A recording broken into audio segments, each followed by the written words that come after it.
আমতলায় দল ছাড়ার সময় প্রতিকুর রহমান কটাক্ষ করতে ছাড়লেন না সিপিআইএমকে। তিনি জানান তিনি কোনো ভয়ে আসেননি, কোনো ভয় নেই, স্বাচ্ছন্দ্যে আছেন। তিনি আরও জানান, আমি রাজপ্রাসাদের বাইরে এসে জিজ্ঞাসা করেছি রাজা একটু থামুন, কিন্তু প্রাসাদের ভিতর ঘুমন্ত শিশু জেগে উঠেছে। এবার প্রশ্ন করবে রাজা তোর কাপড় কোথায়। দিনও বলেছি যে আমরা যখন সিপিআইএমে ছিলাম আমরা তো প্রথমেই বলেছিলাম যে লক্ষ্মীর ভাণ্ডার, আমরা লক্ষ্মীর ভাণ্ডার চাই না, আমরা ভিক্ষা নয় অধিকার চাই। তো পরে তো দল বললো ভাই ভিক্ষা নয়, এটা কথাটা বলা ঠিক হবে না, এতে মানুষের মধ্যে রিয়াকশান আছে, আরও ভোট কমে যাচ্ছে। তো পরে গিয়ে আমরা বললাম ভাতা বাড়াতে হবে, আমরা টাকা বেশি করে দেবো। মানে পরোক্ষভাবে তো তৃণমূল কংগ্রেসের স্কিমের কথা বা তৃণমূল কংগ্রেসের প্রকল্পের কথা আমরা স্বীকার করে নিলাম, আমরা বেটার করবার কথা বলেছিলাম। তো ফলে অবশ্যই সেই প্রশ্ন তো আপনি নিজেই উত্তর দিয়ে দিলেন। আমার নীতি নৈতিকতা বিজেপিকে আটকাবো, ফ্যাসিস্ট শক্তিকে আটকাবো, সেই নীতি। এই যে বলছে না ডিল হয়েছে, হ্যাঁ ডিল হয়েছে। বিজেপিকে পশ্চিমবঙ্গের মাটিতে আটকাবো, বিজেপিকে ঢুকতে দেবো না, এইটাই ডিল হয়েছে আমার। এখানে দাদার সামনেই তো প্রশ্ন করলাম, এখানে তো কথা বললাম। আমার তো মনে হয়নি কোথাও যে আমি ভয়ের মধ্যে আছি বা আমি প্রশ্ন করতে পারছি না বা আমার হেজিটেশন ফিল হচ্ছে বা আমি কাছে যেতে পারছি না, আমার একবারও মনে হচ্ছে না। হয়তো আমি রাজপ্রাসাদের বাইরে এসে জিজ্ঞেস করেছি রাজা একটু থামুন, ওই প্রসাদের মধ্যে ঘুমন্ত শিশু জেগে উঠেছে, প্রশ্ন করবে রাজা তোর কাপড় কোথায়।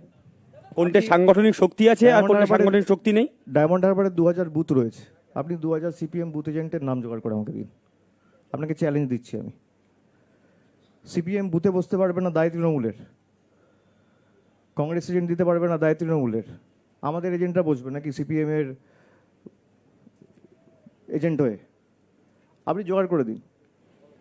তো লগবুক থাকে, তো স্ক্রুটিনির সময় থাকে, ভোটের পরের দিন সবাইকে যেতে হয়, ইলেকশন এজেন্ট থাকে। আপনি যান না, জোগাড় করে দিন আমাকে। আপনি ডায়মন্ড হারবার ছেড়ে দিন, যে কোনো একটা লোকসভা বেছে নিন, 2000 এজেন্ট বার করে দিন, ওই মুর্শিদাবাদ মালদা ছাড়া। আমি কোনো ব্যক্তি আক্রমণ করতে চাই না। আমার দলের অভ্যন্তরে যারা দম বন্ধ করেছিল সেই দম বন্ধ অবস্থা থেকে আমি নিঃশ্বাস নিতে এসেছি। তো ফলে আজকের থেকে আমার নতুন জার্নি শুরু হয়েছে। তো সেইখান থেকে যা লড়াই হবে রাজনৈতিকভাবেই লড়াই হবে, ব্যক্তিগত আক্রমণ আমি করতে চাই না।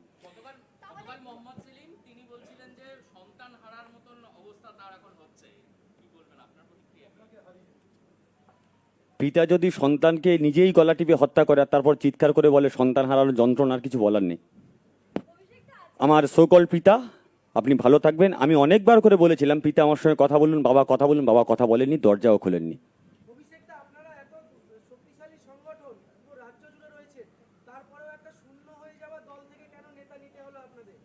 সব থেকে বেশি কষ্ট তো আপনার হচ্ছে দেখছি।